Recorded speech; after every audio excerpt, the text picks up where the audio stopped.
नमस्कार, मैं रविंद्र कुमार और आप देखना शुरू कर चुके हैं बेनिफिट टीवी न्यूज। जैसा कि आप जानते हैं कि आज हम आए हुए हैं अंबेडकर नेशनल कांग्रेस के कार्यालय में, जहां हमारे साथ प्रदेश अध्यक्ष डॉक्टर अर्जुन राम जी हैं, जो प्रदेश के कार्यभार संभाल रहे हैं। जैसा कि आप जानते हैं कि आने वाले चुनाव जो है बिहार में विधानसभा चुनाव होने जा रहा है। इस पर हम बातचीत करने के लिए प्रदेश अध्यक्ष डॉक्टर अर्जुन राम जी से बातचीत करेंगे। क्या आपकी पार्टी बिहार में किस तरह से चुनाव की तैयारी कर रही है और इसका क्या किस तरह से आप चुनाव लड़ेगा। तो बहुत बहुत स्वागत है सर आपका। और हमें बताया जाए कि अंबेडकर नेशनल जो कांग्रेस पार्टी है वो बिहार में चुनाव की तैयारी किस तरह कर रही है।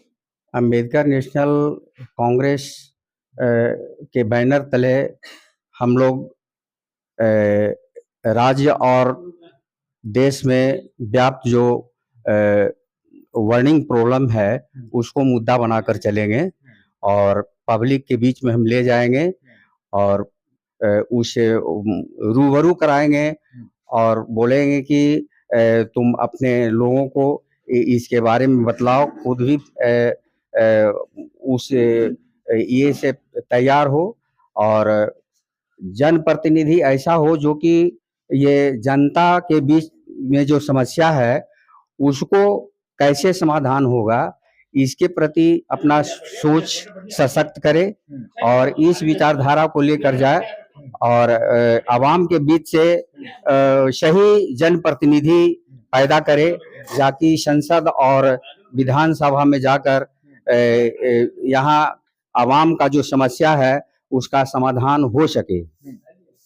सर, सवाल ये है कि जिस तरह विधानसभा में इलेक्शन होने जा रही, जो पिछले दिनों काम हुआ बिहार सरकार की तरफ से, इसको आप कैसे देखते हैं? बिहार सरकार क्या ठीक काम कर रही है या कामों में आपको कमियां नजर आ रही है? सबसे बड़ी चीज ये है कि सरकार पब्लिक का जो भी समस्या है उसे विकेंद्रित करने के लिए तरह तरह का षड्यंत्र रचते रहता है। उसमें सबसे प्रमुख समस्या अभी आपका है गया का महाबोधि विहार मुक्त आंदोलन, जो कि 130 वर्षों से चला आ रहा है, लेकिन आज तक न केंद्र सरकार न राज्य सरकार उस समस्या का समाधान किया।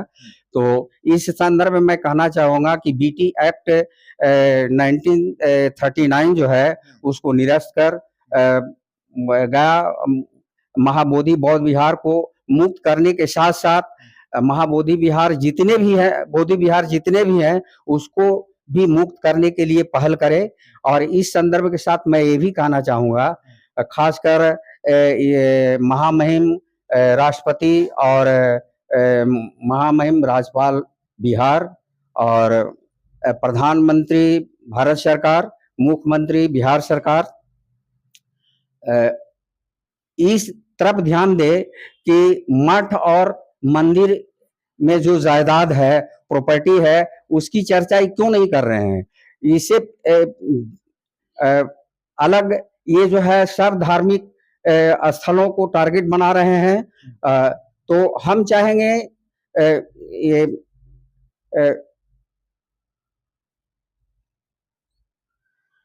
संवैधानिक पद पर बने रहने के चलते संवैधानिक तरीके से इसका समाधान ढूंढे, तो उसमें देश का भी हित होगा और विश्व पटल पर भी इसका एक अलग पहचान बनेगा। तो मैं चाहूंगा कि सबसे पहले ये टारगेट बनाए कि मठ और मंदिर के जितने भी जायदाद है उसको राष्ट्रीयकरण करें और तब जो है फिर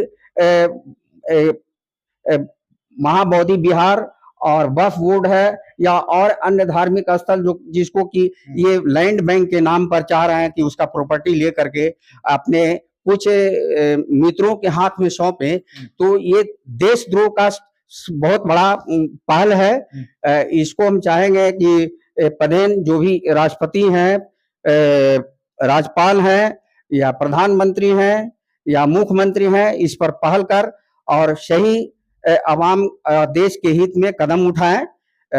यही मेरा अनुरोध रहेगा। जिस तरह से सर सरकार जो काम कर रही है, आपने मामला उठाया बौद्ध विहार बीटी एक्ट की बात की। पिछले कई महीनों से गया में बीटी एक्ट को लेकर उनको खत्म करने को लेकर धरना प्रदर्शन किया जा रहा था। कई लोग बाहर से भी आए, वहां शामिल हुए, आप भी शायद गए ही होंगे। तो क्या पब्लिक को समझ में नहीं आ रहा है कि भाई आखिर बीटी एक्ट है क्या? थोड़ा सा बीटी एक्ट के बारे में संक्षेप में बताएंगे ताकि हमारे दर्शकों को भी पता चल पाए कि बीटी एक्ट है क्या और किसके साथ अन्याय हुआ और किसके साथ न्याय हुआ। देखिए, बीटी एक्ट 1949 ये नीतिगत तरीके से प्री प्लान्ड वे में ही इसको बनाया गया।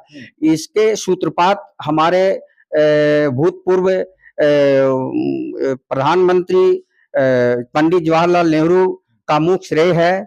आजादी मिलने के बाद और संविधान लागू होने के बीच में ये गया में जाकर नीतिगत तरीके से बीटी एक्ट बनाया। बीटी एक्ट मतलब बौद्ध टेम्पल एक्ट, ये अपने आप में ही गलत है।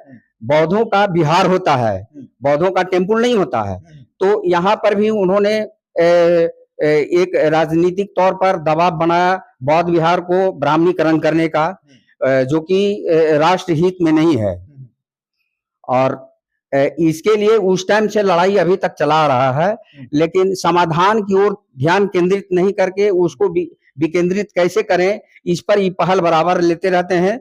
अब फॉर एग्जांपल आप ले लीजिए कि महाबोधि विहार बोध गया में जो प्रोटेस्ट चल रहा है उसको विकेंद्रित करने के लिए प्री प्लान वे में महामहिम राज्यपाल आरिफ अब्दुल्ला खां को वहां ले गए और मंदिर में वो शिवलिंग का और बौद्ध जो प्रतिमा है उसको ढक करके और 5 पांडव बतला करके उनसे पूजा करवाया गया। लेकिन ये जो महाबोधि विहार है वर्ल्ड हेरिटेज है। वर्ल्ड हेरिटेज को फिजिकल डिस्टॉर्शन करना विश्व लेवल का क्राइम है, जिसमें अगर मान लेते हैं यूनेस्को अगर पहल करता है तो इसमें हमारे देश के ये राष्ट्रपति, प्रधानमंत्री, हमारे बिहार के राज्यपाल और मुख्यमंत्री सब डॉक में आ जाएंगे और जिंदगी भर ये जेल में सड़ते रह जाएंगे, इनका बेल नहीं होगा। लेकिन मैं देश हित में चाहता हूं कि ये जो है सकारात्मक संवैधानिक पहल करके इसका समाधान करें और अन्य धर्मों के प्रति जो इनका रवैया रहा है ये नेगेटिव उसको सुधारें।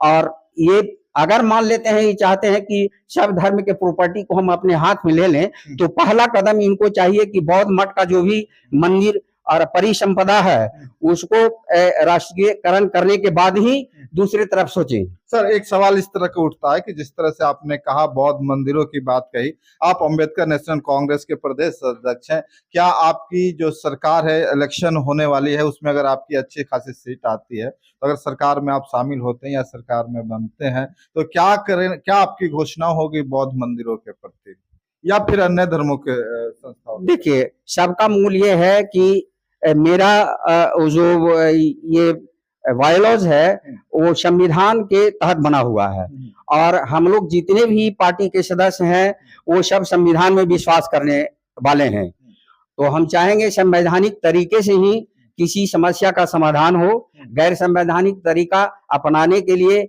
यहाँ के सत्ता में बैठे हुए लोग हमारे लोगों को बाध्य नहीं करें, नहीं तो संविधान का धारा 100 हमको अधिकार देता है कि अपने मान सम्मान के ये प्रतिरक्षा में कोई भी यूनेस्को के सहमति से सशक्त कदम उठा सकते हैं। जी सर, सवाल ये भी होता है कि अब तो धर्म पे हमने बात कर ली, अब इलेक्शन पे हम बात करते हैं। जिस तरह से कई सीट पे आपकी तैयारी चल रही है, क्या लगता है इस बार आपकी कितनी सीटों पे तैयारी है सर?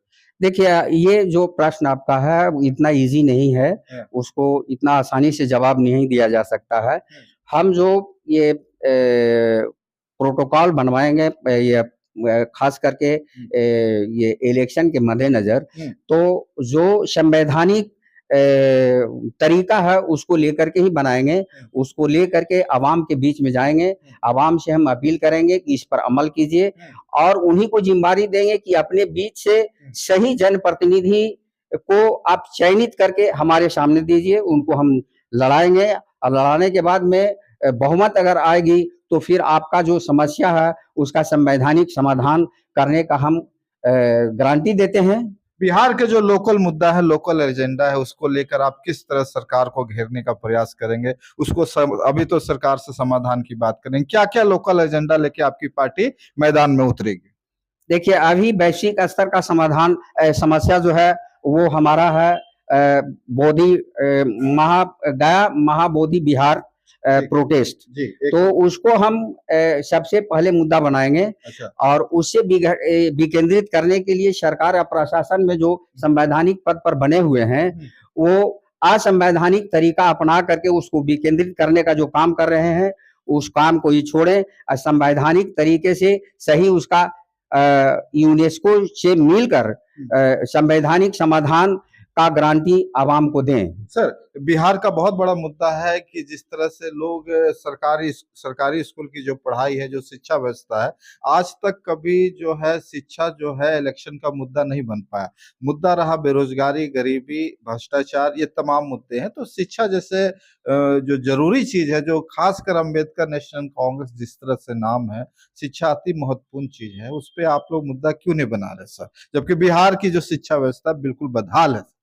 देखिए, आज आए दिन आप देख रहे होंगे कि हमारे देश में अर्थ का केंद्रीकरण कैसे हो, इस पर पूरा स्टेट और केंद्र सरकार काम कर रही है, जिसका कारण है कि यहाँ का पूरा जो परिसंपदा है कुछ मुट्ठी भर लोगों के हाथ में जा रहा है। तो उसको हम कैसे भी केंद्रीकरण करेंगे, इस मुद्दे पर सोचेंगे। इसके लिए सबसे पहला कदम मेरा रहेगा कि मतदाता जितने भी हैं उनको हम मतदाता पेंशन देने का गारंटी करेंगे, ताकि वो कितना 6,000 पर मतदाता हम पेंशन देने का गारंटी करेंगे। और इसके साथ साथ शिक्षा, चिकित्सा और रोजगार का भी हम गारंटी देंगे कि प्रत्येक घर में जो भी बेरोजगार बैठे हुए हैं उनको रोजगार दें। जो शिक्षा है, शिक्षा को कैसे हम अधिक से अधिक लाइनअप करेंगे, इस पर मेरा पार्टी सत्ता में आने पर ये विचार करेगा और उसको संवैधानिक तरीके से समाधान का निजात करेगा। सर, लास्ट सवाल आपसे है कि जैसे कि बहुत सारे दर्शक आपको देख रहे हैं, आप अम्बेडकर नेशनल कांग्रेस के अध्यक्ष होने के नाते, बिहार प्रदेश के अध्यक्ष होने के नाते क्या कुछ संदेश देना चाहेंगे? आवाम को हम यही संदेश देंगे कि आज़ादी के बाद आज तक आपने बहुत पार्टी को देखा, बहुत पार्टी को वोट दिया, लेकिन वोटर दिन प्रतिदिन गरीब होते चले गए और जो सत्ता में बैठे हुए संवैधानिक पद पर लोग हैं वो अमीर से अमीर होते चले गए। लेकिन इसको ये काउंटर करने के लिए हम आवाम कैसे मेरा खुशहाल होगा, इस पर मुख्य रूप से हम ध्यान केंद्रित करेंगे। रोटी, कपड़ा और मकान का गारंटी हम देंगे और चिकित्सा शिक्षा मुफ्त करेंगे। ये मेरा मुख्य संवैधानिक समाधान का बिंदु रहेगा। चलिए, बहुत बहुत धन्यवाद हमसे बात करने के लिए। यह थे हमारे साथ अम्बेडकर नेशनल कांग्रेस के अर्जुन राम जी, जो कि बिहार प्रदेश अध्यक्ष है। इन्होंने साफ साफ शब्द में कहा कि रोजगार, शिक्षा और चिकित्सा ये हमारा मुख्य एजेंडा रहेगा। बाकी आप इस विषय में क्या सोचते हैं जरूर कमेंट करके बताएं। ज्यादा से ज्यादा लोगों तक इस मुहिम को आगे बढ़ाने की आवश्यकता है, क्योंकि बिहार जैसे गरीब राज्य में शिक्षा, चिकित्सा और रोजगार जो है बहुत जरूरी मुद्दा है। इसको इलेक्शन में मुद्दा बनाइए ताकि अच्छे लोग जीत के इलेक्शन में आए और बिहार का विकास हो सके। बहुत बहुत धन्यवाद सभी साथियों को, सभी दर्शकों को बहुत बहुत धन्यवाद।